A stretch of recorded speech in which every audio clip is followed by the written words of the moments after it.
Hey everyone. Earlier this year, before the Rona hit, I attended a track day at Thunderhill East, and it was quite an eventful day. In the first session, the corner workers meatballed me because my car was spewing a ton of blue smoke out of my exhaust pipes. After a quick inspection to ensure I wasn't oiling up the track, I was let back onto the track. Later in that day, I set a new personal best which dropped 3 seconds off my last personal best at this track in this configuration. I was pretty stoked about that. Not much changed on the car besides the fact that I was running Kumho V720s instead of Hankook RS4s. If you're curious about how the Kumho V720s behave on track, they are super loud, they have dry grip levels that feel on par with the Hankook RS4, and they wear extremely poorly.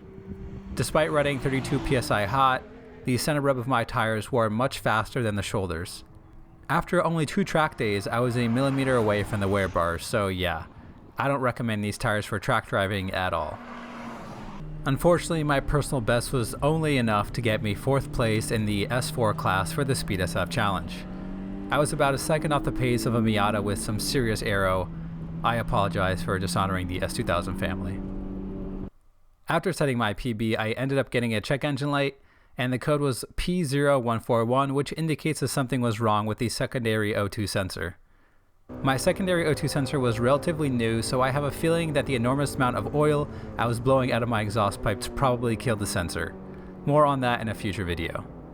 Anyway, in the spirit of documenting how far I can push the stock Honda S2000 Club Racer, here is my personal best of the day.